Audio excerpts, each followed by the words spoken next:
that's intoxicating to me. Mm-hmm. That is the very thing that my success is predicated on. Mm-hmm. Is I'm relentless. Mm-hmm. Like, let the full weight of that word wash over you. Mm-hmm. I am relentless. I will not stop. I'm like the fucking Terminator. I believe that each and every one of us has the power within ourselves to create the life that we really want. And I want to help give you the tools to make that happen. I'm Danica Patrick, and I'm pretty intense. Today on the show, I'm talking to Tom Bilyeu, who started out with a job that he was not super inspired by and decided to leave. And the partner said, "You can't go. You have to stay. What can we do with you?" And he's like, "I want to start a nutritional company." So he was one of the founders of Quest Nutrition, which of course made Quest Bar, which within 5 years turned into $1 billion company. He has since then resigned from there as well because he's inspired yet again to be an inspirational guru. He is a total entrepreneur. He has a show called Impact Theory, which I went on, which was a lot of fun. And truth be told, we're actually shooting a lot of episodes from his house. So he's also very, very kind. But he is just a really deep guy, a really introspective guy. And we covered a lot of bases that have to do with the mind and how you operate in the world and intention and being inspired. So I hope you really enjoy it. So we have something in common. I love The Matrix. And Oh! The Matrix, right? I love The Matrix. So tell me why you love The Matrix. The Matrix is the perfect metaphor for the human experience. It is a movie entirely about belief. So the whole thing that Morpheus is trying to get Neo to understand is that he doesn't have to have anything special. He simply has to allow himself to believe that he exists in a system. That system has rules. Some of the rules have to be followed, but some of them can be broken. Mm-hmm. But before you can do any of that, you have to understand them. And so Neo goes on this journey not to do anything other than realize if he believes he can make the jump, he can make the jump.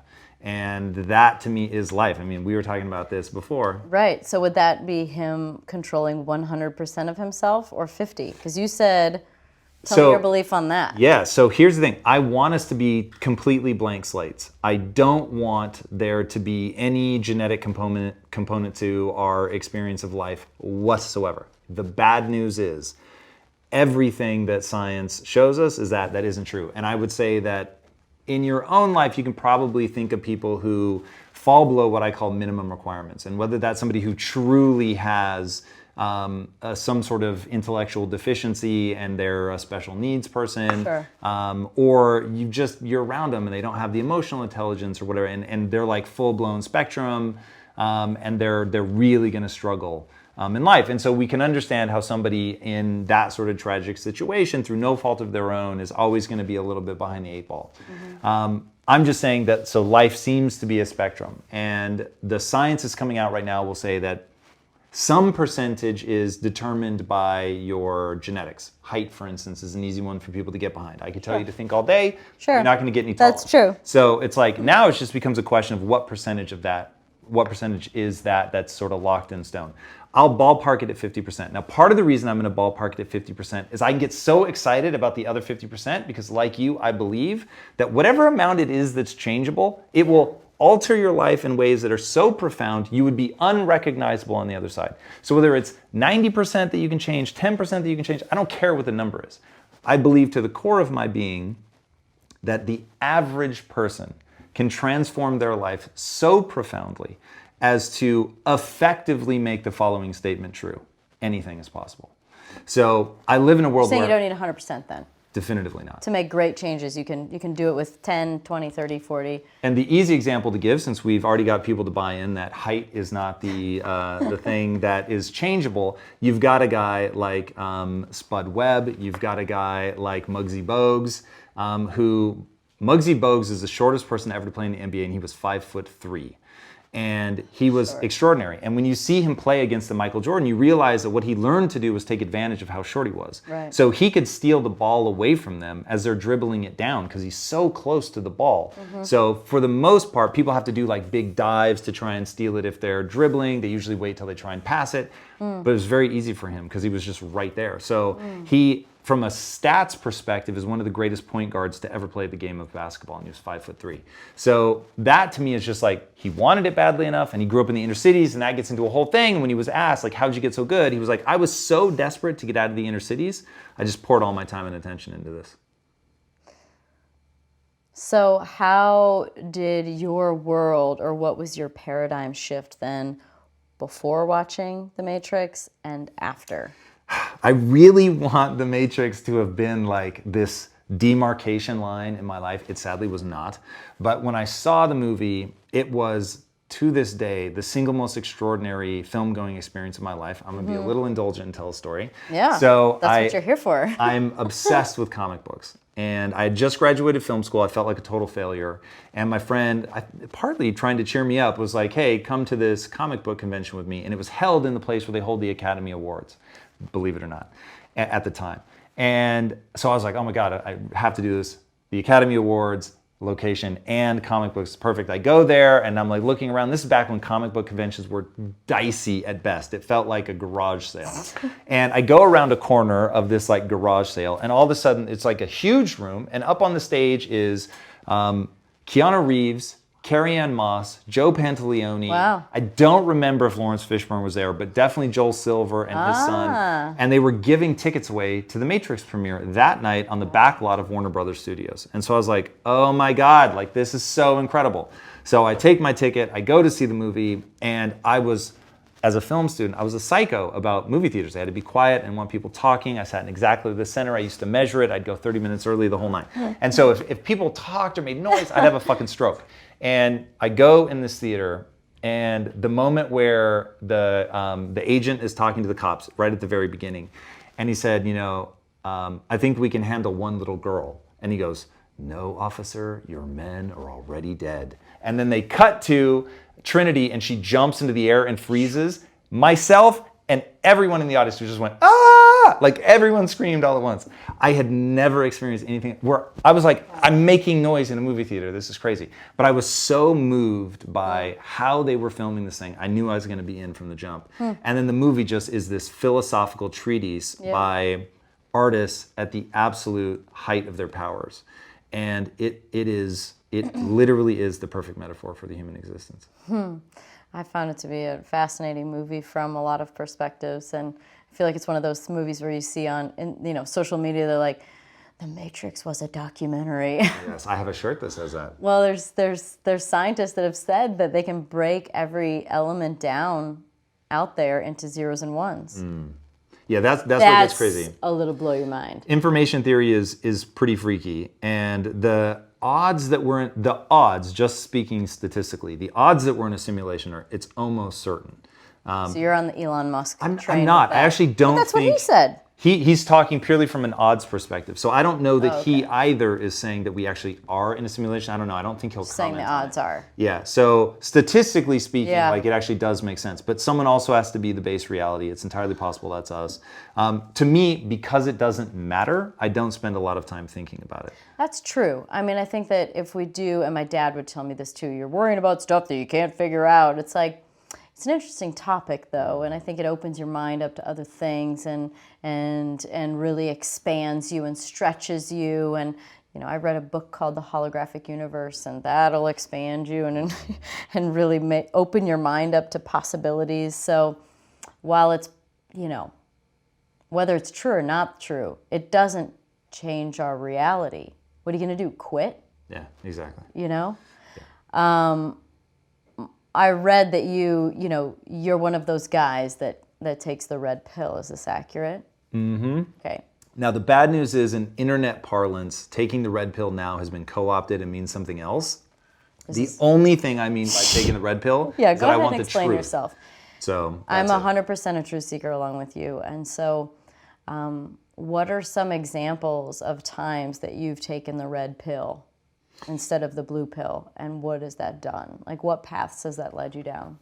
So the only way that I was able to get good at business, like the truth will be psychologically damaging. I can pretty much guarantee you that. Well, it's definitely going to it's probably going to create change. So for sure. So and to that point, like those are the moments that were the biggest changes for me. So to get good at business, one of the realizations that I had to have that was really quite hard to swallow was I had been telling everybody for decades that I was going to be rich. And this is when I was dirt poor. And I finally meet these entrepreneurs, and they're basically showing me that the way that I'm living doesn't make any sense. And they're much smarter than me, and I'm really, really struggling to keep up, and it's making me feel badly about myself. And so one day I started arguing for this idea because it was mine. I didn't have the clarity of that at the time, but I'm arguing for an idea that I know is wrong, and there's a voice inside my head screaming, you know, if you can convince them to do this, it's worse for the business. And maybe because they just got tired of arguing, they finally gave in and said, fine, we'll do it your way. And so I had this emotional crisis, and I realized, do I actually want to be rich, or do I just want to feel good about myself? Because I fought for that idea because I wanted to win. And if I just want to be right and I just want to feel good about myself, then no judgment. And that's the one moment I'm like kind of proud of, because I didn't judge myself. I just said, look, if what you really want to do is feel good about yourself, go back to being the king of remedial jobs, which is how I used to refer to myself, and just feel good. Like, go where you're going to be the smartest person in the room. And on the other hand, if what you really want is to actually be rich, then you have to give up on feeling good about yourself, because these guys are the surest path to your success. And I thought, okay, neither of those are winning solutions. I need to feel good about myself, right? It was pretty clear to me that when somebody believes that they will never feel good about themselves again, they commit suicide. And it'd actually be pretty reasonable if it were true. The problem is it's a false belief. You can and will feel good about yourself again. But just in those moments, they feel so all-encompassing. And so I thought, okay, I need to feel good about myself. And this, unfortunately, unlike the Matrix, which planted a seed that developed slowly over 10 or 15 years and finally becomes the dominant metaphor of my life, to sort of close the circle on what I was saying earlier, like that's how that one played out. This was a line in the sand, a moment of inspiration, a moment of clarity that my life can literally be before this red pill moment and after. And what I realized was, I could build my self-esteem around something else. Because in building my self-esteem around being smart, being right, being good, being effective, all of those things were leading me down a dead end of arguing for bad ideas, because then I can be right and I can feel good about myself. But it would actually take me away from my goal. So I could become truly goal-oriented if I became a slave to the truth, if I always wanted to know, am I actually moving towards my goal or not? And the reason I said that the truth can be psychologically painful is because you're going to have to accept that it's all your fault. Now, when people hear that, they shut down emotionally. They can't handle it. They think I'm victim blaming or whatever. And all I'm saying is, I'm not even interested in blame. Like that isn't why I use that. The word fault to me isn't about self-punishment. It's not about feeling bad. It's about recognizing that you're in control, that you can make a different decision and get a different outcome. So that's all I mean when I say it's all your fault. You're going to be victimized in life. And you probably can't control by yourself it. Or by others? By others, by yourself too, for sure. Yeah. But that at least you can control. But you're going to be victimized by others. But you get to decide whether you identify as a victim. And whatever you identify as, you will act in accordance with. So you have to be so fucking careful. Like what you repeat to yourself, just nice and simple, what you repeat to yourself that you are. Is what you are. Yeah, for sure. So what are some instances that you took a leap, or you took a chance, or you made a big change? So first of all, I think it's important for the audience to understand I'm not afraid of change. Right. I probably seek change. So when I left... That's unique, to seek change? That is very weird. Do you have a pattern or a rhythm to your change? Like, is it every 2 years, every 5 years, every year, every month? Like, do you feel like there's like a certain... It's really interesting. I've never thought about this. Because I have a pattern. Like, interesting. Yeah, like every couple of years. I have an expression where every couple of years my life changes in ways that I would never expect, which is scary as hell, but it's also really exciting. As long as you're open and moving forward, it's exciting. But it does mean you're going to have to let go of things. Yeah, that is, as you were describing it, that's so intoxicating and exciting to me. Like every word out of your mouth, except the word scary. I was like, yeah. To give you an idea, in LA, I've lived in LA for 25 years. I've never been in one place for more than 6 years. And that was like unheard of for me. Normally it was 2 to 3 years and then I'm gonna move. Yeah. Every 10 years, I intentionally completely reinvent my skill set. I'm haunted by a quote, which is genius is a young man's game. And when I heard that quote, it was tied to the statistics around Nobel Prizes. Nobel Prizes are given to people in their 60s for work they did in their 20s. And I thought, I can't be a part of that. So, Wow. and this is one of the things you and I talked about on my podcast, was like, I'm really obsessed with what are the values that people construct for themselves, that they say this is important, which is all subjective. It's not going to be universal for everybody, but Sure. like they've decided this is important. Sure. And one thing I've decided is important for me is that my future is always bigger than my past. So no matter what I've accomplished, You truly believe that? 1,000%. But I also approach the world in a way that could make that real. Now I may fail, but I'm in sincere pursuit of something that is bigger than what I did in the past. Yeah.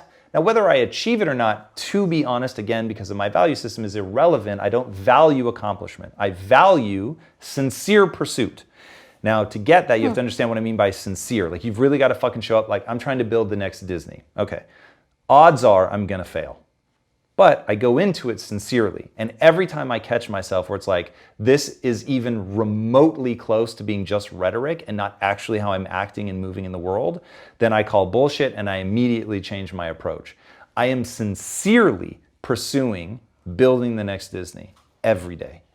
And that, like, I value myself for that. So going back to like, what are these, big moments of change? So one, I had a teaching job that was very secure. I left to go work with entrepreneurs. I thought that would be really enlightening. And so that everyone thought I was crazy. Left your job because you were... Because I had heard something very potent and has continued to be a guiding light in my life, which is if you want to control the art, you have to control the resources. And so I thought, okay, if I want to, like, imagine as a race car driver, what if you never needed a sponsor? What if you had $10 billion in the bank and you were kicking off more in weekly interest than racing would cost you in a year? Like all of a sudden it's like, well, I don't have to do anything. I can do this exactly the way that I want. Yeah. And so I had written a screenplay, got turned into a film. It was total garbage. I was absolutely heartbroken. And that saying just came back with full force. If you want to control the art, you have to control the resources. So I thought, okay, here I am, this guy trying to break into Hollywood. Here are these two successful entrepreneurs. They're telling me that they can teach me the principles of business, that I could get rich. Let's do that. So I go work with them. And then after 8.5 years of working with them, I completely burn out and chasing money, even though it made me wealthy on paper, which is very different than bank account, Right. but on paper I was worth about $2 million. And I gave their equity back. I walked away from it all. I quit. I said, look, I can't keep doing this. Chasing money had left me emotionally bankrupt. So I was like, this isn't fun. I need to feel alive. And so I quit. That was another moment of huge change. Ironically, though, it didn't stick. And they were like, hey, we want to keep working with you. It's a whole nother story. And then we end up building Quest as a result of that, because that was the only way that I would continue to work with them, is if we were doing something we really believed in. And that ends up being Quest for 3 very different reasons. And then after about 7 years at Quest, I leave again, and now exited that and started Impact Theory. And so Impact Theory itself, which I hope will be my forever company, but it will need to constantly be making dramatic progress. Sure. Otherwise, And like evolve. if I'm where I'm at now, 10 years from now, I'd be deeply dissatisfied. So you said you were emotionally tapped from the job that was essentially making you wealthy on paper. Yeah. Talk about that. Like, what do you mean you were emotionally spent in that way? You're gonna dig this because you're way into energy. Yeah. All right, so because I have a thought on that. I'd love to hear, like, why were you? Tell me about that emotion, because you were getting essentially something that you wanted. Yes, and it didn't bring me what I actually needed. I mean, it's like a pop song in the making. So yeah, I really, since the time I was a little kid, I've been telling people that I'm going to be rich. I'm going to be rich. And I just believed it, as they say in The Matrix, balls to bones. And I knew I would make that come true in my life. I didn't know how, but I knew that I was going to do it. And so I followed all the things. Be careful. What does your dad say? You look where your eyes go. You go where your eyes go. Yeah. So that, like, be very careful, because for me, it was always identified as rich. I'm going to get rich. It wasn't identified like I'm going to serve other people and generate Sure. wealth doing it. It was like, Sure. I'm going to get rich. Sure. And so that's all I thought about. Saw an opportunity to get rich in a software company, spent 8.5 years trying to build the software company. It was security software, so it wasn't something I was passionate about. So you were bored. I was bored. I was just trying to be a slick marketer and know thyself, right? So I am big on connection. So I want to connect with people. I want to feel like I matter. I want to know that what I'm doing adds value to the world. I like community. I'm the kid that at like age 5, I pretended not to see Easter eggs. So my sister, who was 9, could find them because I knew it meant more for her How old to were you? win. I You was said 5 and or your 6, sister yeah. was 9. And because I knew she really got off on winning. Whereas for me, I really got off on seeing her excited. So like my thing is and this goes back to predisposition, for whatever reason, I'm wired to really neurochemically enjoy being a part of a team and seeing other people succeed. Like that's rad for me. That's So, fantastic that you can identify with that. I think that's a good lesson for people to identify what motivates them, what feels yeah. good. Unfortunately, though, Instead it took me of- doing really dumb shit to find out. Well, we all go through a learning process, and that's part of the journey. But to identify, to be able to identify that for yourself through observation and honesty, instead of following the masses and society's acceptance for success. Yeah, I really wish I'd come to it faster, but you're right. I'm grateful that I got there in the end. So by the end of that time, I felt dead. I mean, it's just steering by emotion. What did that mean? Describe that, because I'm going to guarantee there are people out there that are exactly that. They might be doing okay, but they're bored off their ass. They're not doing a job that's fun. They're totally uninspired. And let's face it, the work that you do affects your home too. So just like your home affects your work. So they both go hand in hand. So what was the consequence of being emotionally tapped? Yeah, I'm glad you said that. So my wife pulled me aside, and I thought getting rich would take 18 months.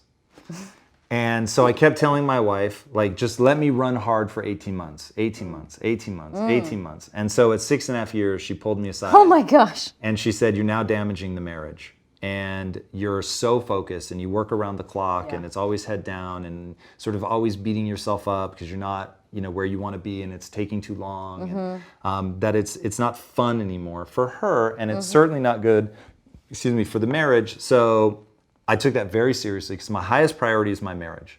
Over getting wealthy, even back then, the one wise thing I will say is that I've always gotten more out of my marriage than I've gotten out of anything else.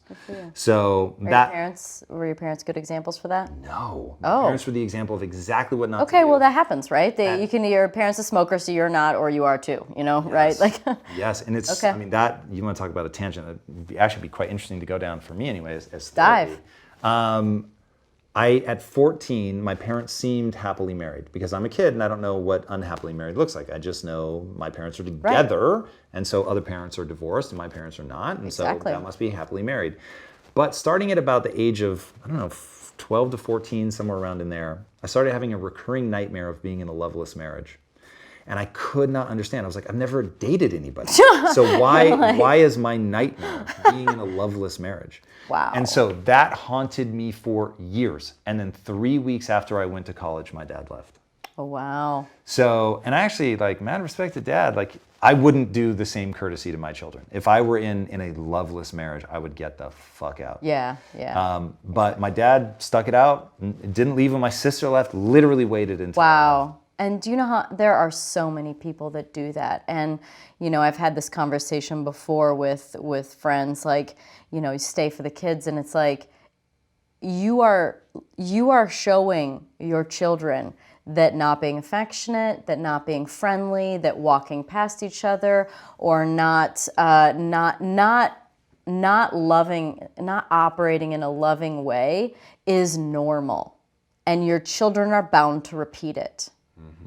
So how the hell did you not repeat it then?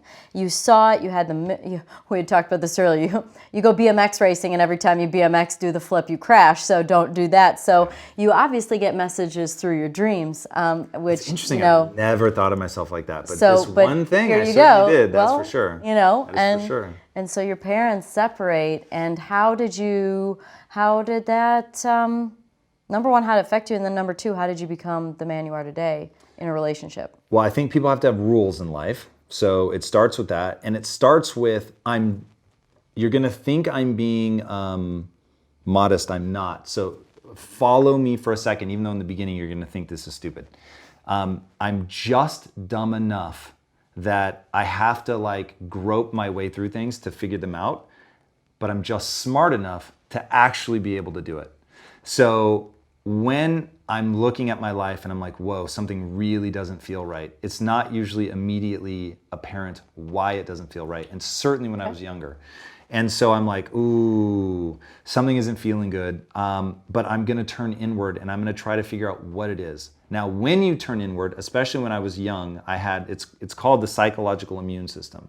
And the psychological immune system, its job is to cut it short, is to keep you from committing suicide. So you fuck up, you do something really stupid, and by all intents and purposes, your self-esteem should fall to nothing, but it won't. The psychological immune system kicks in and it tells you it wasn't your fault, it was stacked against you, it was their fault, the world did this, the world did that. AKA coping mechanisms. Correct. So you have all these coping mechanisms that kick in, and because I was so hell-bent to get rich, I had the moment of crisis I already walked you through, where it forced my psychological immune system to come to grips with the truth. And in that moment, I said, okay, well, what do you really want? And it's okay. Whatever the answer is, it's okay. If it's petty, if it's ugly, if it's something you never want to admit to another person, it's okay. Like in my own mind, it was like, hey, this is a safe space to say what you actually want. Yep. And so in that moment of being able to say what I actually wanted, I realized what I actually wanted was to succeed. But the way I was going about success, what I was defining as success, was problematic. And the thing that I was building my self-esteem around was problematic. And I had the how did I become the man I am today? I had the realization that everything in your, what I will call your operating system, is malleable. Your beliefs are malleable. Your values are malleable. Your identity is malleable. So people think, well, I grew up in a Christian household, therefore I have to have Christian values, or I grew up in a Muslim household, I have to have Muslim values. It's just not true. Like, and that is but one random fucking fact, just to get people an understanding, because they'll get it, like, oh, I grew up in this religion or I didn't, and they see how it permeates their thinking. But there's 1,000 other things your thinking is permeated with by the country you grew up in, the state, the way your parents are, your zip code, like it's the books you read. It's terrifying the way this stuff seeps in. Usually it happens by accident. People don't take control of their value system. They don't take control of their belief system. They mistake values and beliefs for truth, and they are not truth. It isn't objectively true that anything is possible, but I live as if it were. So that is a belief I have. I believe human potential is nearly limitless. Cool. Maybe it's not. Maybe it's so far, maybe it's so crushingly limited, but I don't care. It doesn't help me to act like that. So anyway, cobbling all this stuff together is how I become the person I am today. Now, how did I become the way I am in relationships? This answer is at least funny. I read Cosmo magazine. So it's starting out great. I was absolutely terrified that I'd be bad at sex. So when I was a teenager, I had no game, none whatsoever. I did not know how to flirt with women. I actually did a Cyrano de Bergerac because my talent was always verbal. So for What's a sewage? I'll explain it. So all of us get early wins in something. So the more energy you put into it, you get an exaggerated response. I'm gonna guess that's you with driving, which is why you and your sister did it at the same time. You got exaggerated response, you keep doing it, she stops.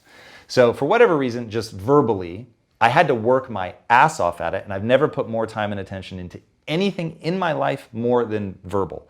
But I was always getting a disproportionate return on my energy. So in my teenage years, me and my best friend fell for the same girl. But I was so terrified to approach her, and he had all the confidence in the world, but he was terrible verbally. So I actually, and this comes from the play Cyrano de Bergerac, where this guy with a really long nose helps this other guy woo the woman that he loves. So I'm in the bushes telling my friend what to say, and he's literally at her window wooing the girl that I am. And you're just using that as a figurative example because that's what they did in the play, or that's literally what happened? I'm literally Oh in the my God. bushes, and my friend is... Thought you were just describing the play. Actually threw rocks at her window. No, the whole nine. And I thought, oh my God, this is so pathetic. I'm actually living out Cyrano de Bergerac. That is the example of giving letting your sister get the Easter eggs. And that's part of the conflict, but this one really came from a place of emotional weakness. I was too afraid to be rejected. And so again, how do I become this person? I'm willing to admit that was emotional weakness. And my journey has been one of toughening up. Emotionally. So the thing I didn't know how to do in business, the thing that I finally had to learn in order to get good, is be tough. Okay, so were you a pushover? Were Yes. you just sensitive? Were you easily offended? Tell me what Not it easily means to be. offended. Tell me what it means to be to need to work on the emotional side.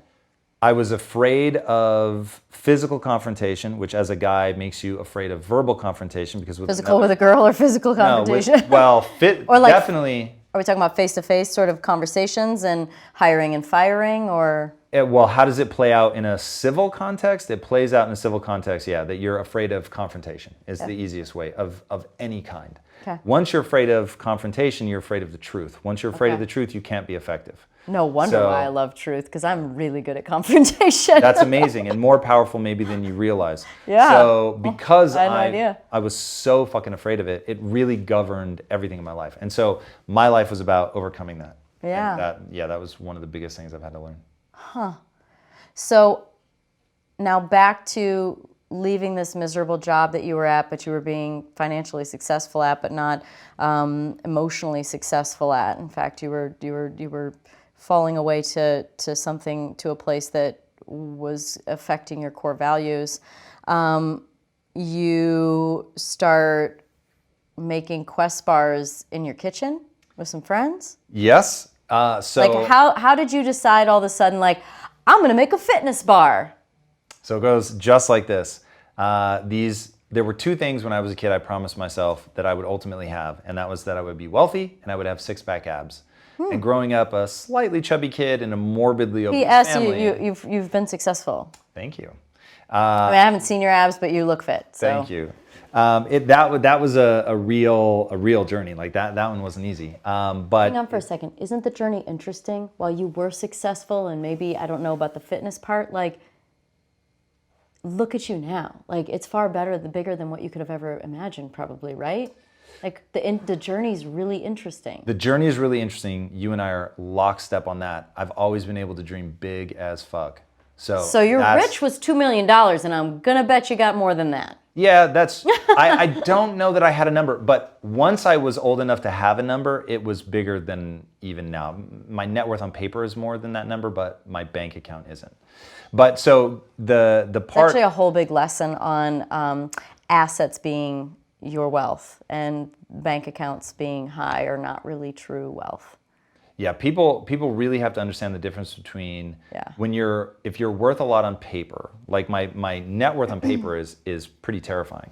And then my bank is ridiculous. Do not get me wrong. Right. I'm just saying there is a vast discrepancy. Like if you were to go online right now and search what's Tom Bilyeu's net worth, you'll get a roughly accurate number.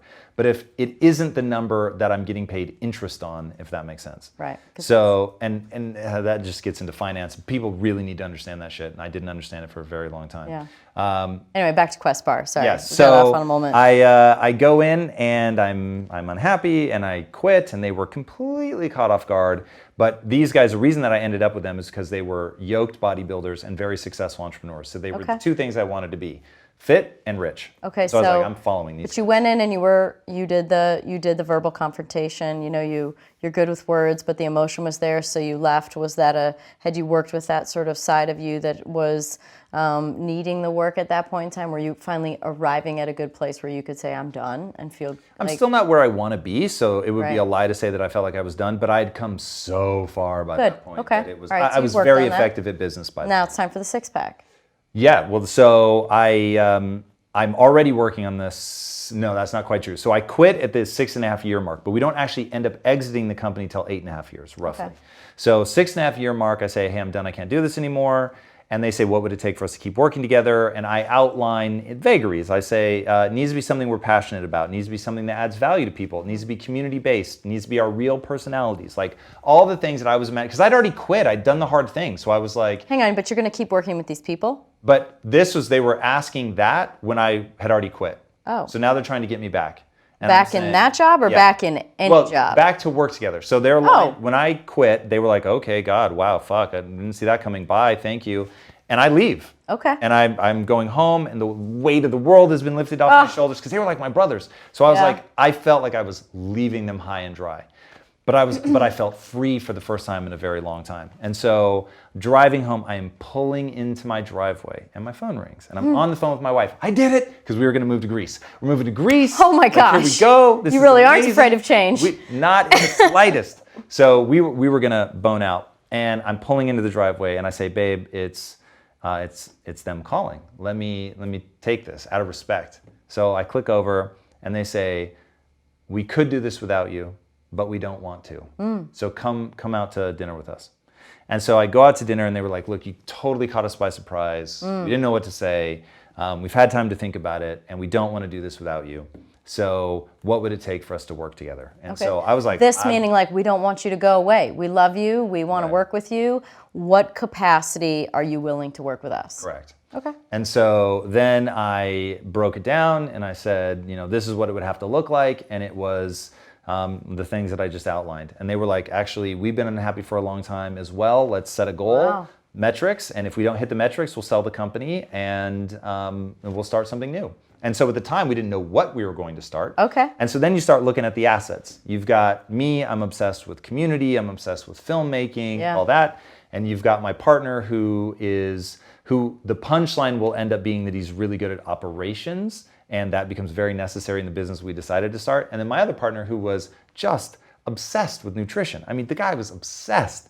And so we're at a technology I'd be company. that friend. Oh, it was awesome. So he would come in and talk about nutrition all the time. And so we were all like, all the people that complain that there's too much noise out in the world of fitness and who do you listen to, we were all just like, we listen to him. Yeah. And so he was yoked, fucking ripped. Whatever strong. he's doing is working. Yeah, we're like, fuck, you tell us what to do and we'll do it. Yeah. And so he would tell people, most people wouldn't do it, but I actually would. And I followed through. And it worked. Completely changed my physique, added muscle, got lean. Like, it was incredible. And all that time, now we're like, well, what's our next business? We're like, well, the thing that we talk about when we're in neutral, we're not trying to get rich or whatever, is always nutrition. Okay. And so then I'm like, well, what would be my hook into that? I love it personally, but not enough to show up and fight every day. But my mom and my sister are morbidly obese. Now that I can get behind. I can show up and fight for my family. So then I just started investing, right? Taking my value system and saying, okay, I'm going to end metabolic disease, and I'm going to help my mom and my sister. And there's a great Mother Teresa quote. She says, nobody will act for the many, but people will act for the one. So I'm like, I'm just going to show up and fight for those two. I'm going to think about them. It's easy to picture. It's easy to imagine. I know I'm going to lose them too soon because they're not making the right food choices. Yeah. It's going to kill them. So if we can make food that they choose based on taste, and it happens to be good for them, then we've got something. And my other two partners were doing it for very different reasons. As much as they cared about my mom and my sister, they weren't showing up every day and fighting for them, nor would I expect them to. Right. So we each had our own reason to want to be there, but if you align selfish desires, you can do some pretty extraordinary things. And since I was in charge of marketing, I could just tell my story and be like, look, here was my own weight loss journey, and I come from this morbidly obese family, and I want to help them, and I am not stupid. I know that there are hundreds of millions, maybe 1 billion or more people that struggle with food exactly the way that they do. And so that became the guiding light of the company, was to end metabolic disease. Well, belief is a powerful thing, as we talked about. But then I think the next most powerful thing is have to do something. There's a different, like when you have to, so I'm going to bet that you probably fell into that sort of role of feeling like you had to do something, right? And you were looking for something. Anyway, it fit like you know, it became a very motivating, like, I want to help save their life. Like, this needs to be done. Okay, so what were the, I mean, like, you started in a kitchen, then there was, you bought the equipment for producing the product because you didn't want to have to do it, and then somebody else said they couldn't do it, and sure enough, you tried it, and the equipment didn't work, and then someone rebuilt it. Who the hell was the mechanic? Yeah, so that's a fun story. So, like you said, we started making them by hand to prove the market. So we were already selling them, just making them in a kitchen we were renting by the hour. Just never planning long term to do it ourselves, but we needed to see if there was a market worth investing. So we see there is. We go to contract manufacturers. We say, here's our recipe, and they all say this cannot be made. And we didn't believe them. Anything is possible. Hey, we'll do this ourselves. It's probably better anyway. I remember my partner coming in and saying, we're going to be our own manufacturers. And me and my other partner were like, you're out of your fucking mind. Like, why would we ever do that? And that ended up being really, really an important inflection point for us, because now we could figure out how to make the bar. And what we realized was people had probably had a recipe like ours for a long time, one that doesn't use sugar and that tastes like it does. But every time they went to a contract manufacturer and they said this can't be made, then they just stopped or they changed their recipe. Sure. And what we did instead was design our own equipment. So we bought equipment that was used for traditional protein bars, and what we realized was high fructose corn syrup has very specific properties in terms of texture and the way that it runs through the machine.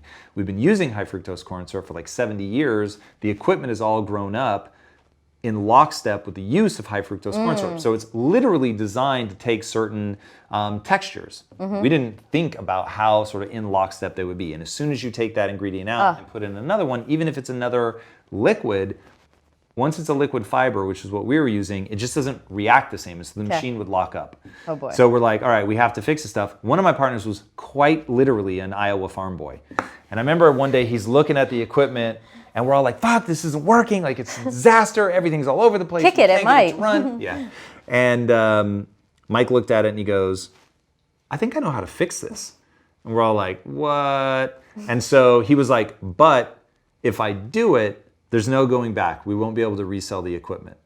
And so having a very high tolerance for risk, we're like, yeah, we're dead in the water now. You might as well at least try it. And so with a Sawzall and a blowtorch, oh my God, cut it apart. Oh my God. Put it back together, and it worked. And we were like, dude. Did you guys watch the money just going into the shredder as he got the Sawzall out and he just started hacking away? Because that's not even very accurate. A Sawzall, they use Sawzalls at the racetrack. When you get into an accident, you have to cut body work off. Sawzall, baby. Yeah. And I took pictures of it because I'm like, no one's ever going to believe this. Like, it was just that do or die shit. Like, there is a very fun period in an entrepreneur's life where it's just all do or die. And if you have a sense of fun about it, like, I've always believed in myself and my wife, and that like you very graciously talked about earlier, I will give the same caveat. That doesn't mean that I don't doubt myself routinely. It just means that I also believe in myself routinely. Yeah. So I was like, if this doesn't work out and it tanks, because we all put our houses up. Wow. It's like, okay, we lose the house and stuff. As long as I don't have brain damage and nothing happens to my wife, I can always rebuild. Those two things, though, I legitimately have fear of.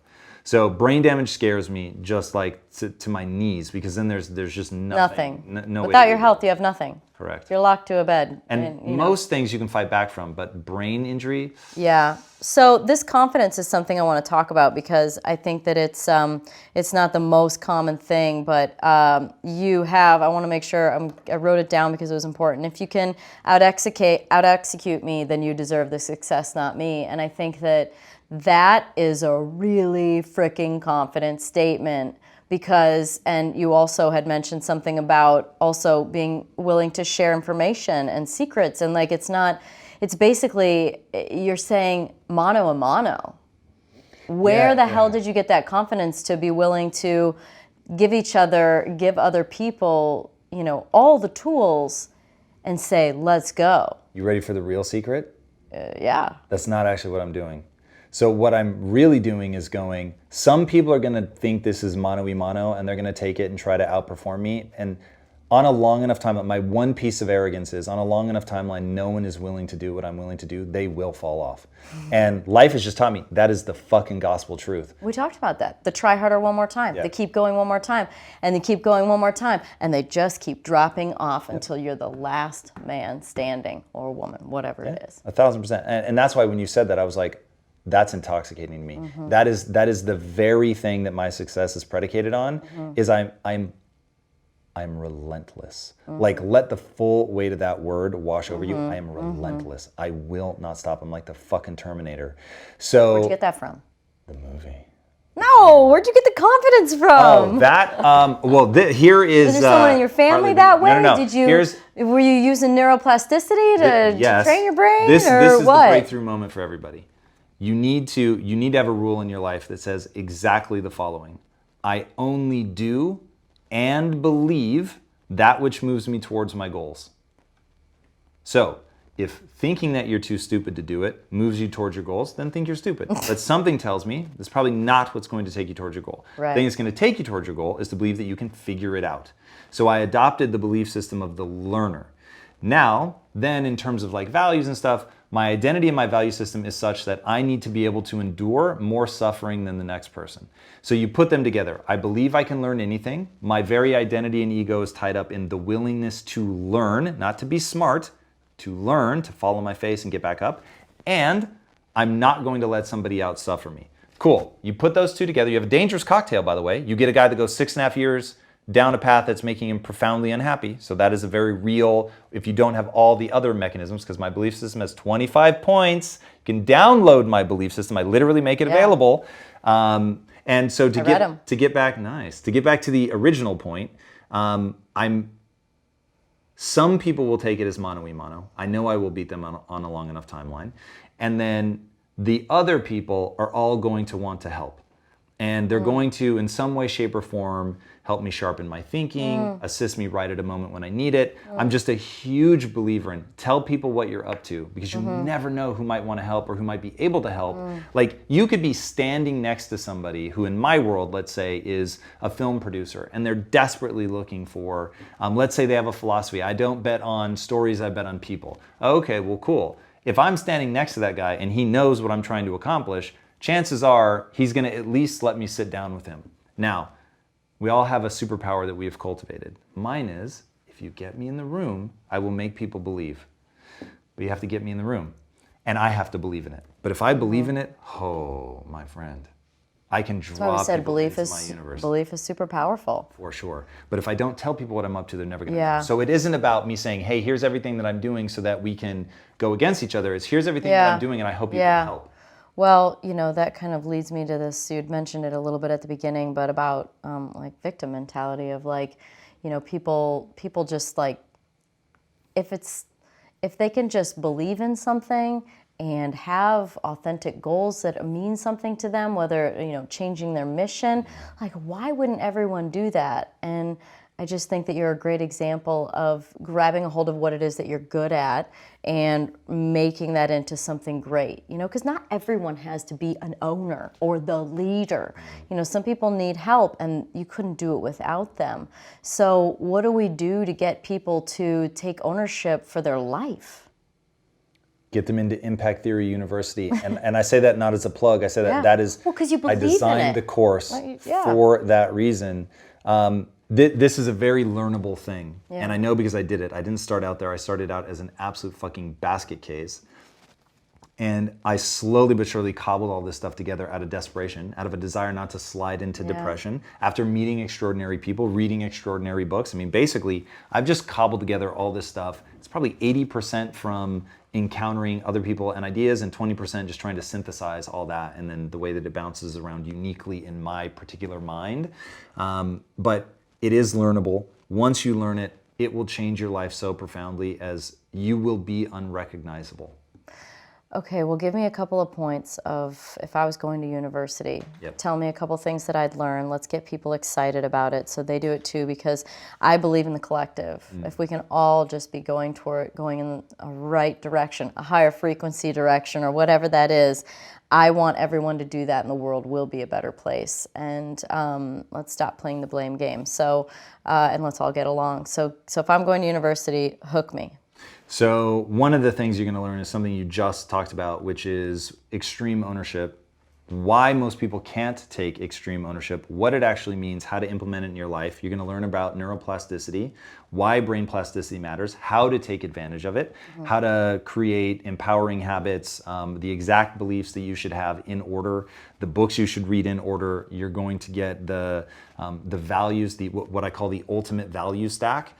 Depending on what you want, the value stack is going to change. But my thing is I want this to be tactical. So I'm not going to say things like you need values. I'm going to say you need values. And for this this thing that we're talking about today, this is the ultimate value stack. You need to have this as a value, whether it's a willingness to suffer more than the next person, that I do hard things every day. Like we're going to break those down. And then I'm going to give you what those things are. What are hard things that you should be doing every day, depending on where you're trying to go? Like what are things that would really work for you?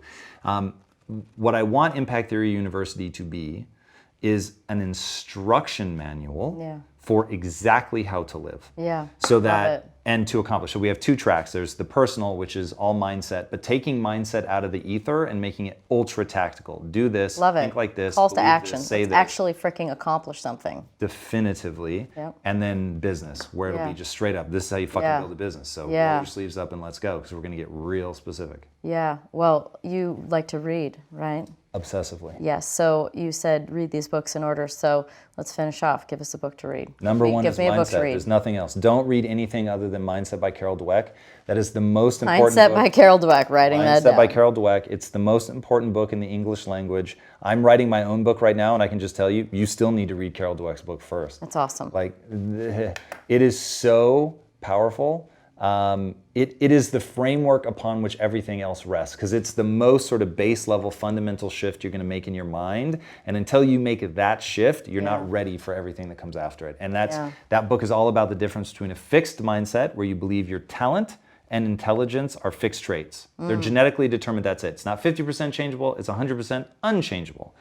A growth mindset is where, sure, maybe some of that is fixed, but you can actually change your talent and intelligence, which is the one people normally get hung up on. Yeah. So if you believe that they are malleable traits, you now have what I call the only belief that matters. Yeah. Now, why is it the only belief that matters? Because if you believe your talent, or your energies will be rewarded with an increase in your talents, then you'll actually put the energy and the time into making the change.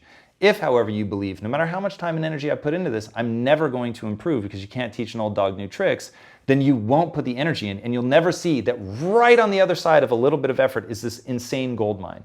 So people have to have that. The only way to the other side is through. Correct. The only way to the other side is through. Stretch yourself. I'm with you. All right, cool. Thanks, Tom. We got to wrap up. I wish Hey. we could do this longer, but Absolutely. Thanks for having me wonderful on. guest, so smart. I think we're gonna have to do part 2. I'm down anytime. Thanks everybody for listening to the Pretty Intense podcast today. I hope you enjoyed it. If you like what you heard today and you want to hear more, please click on the subscribe button.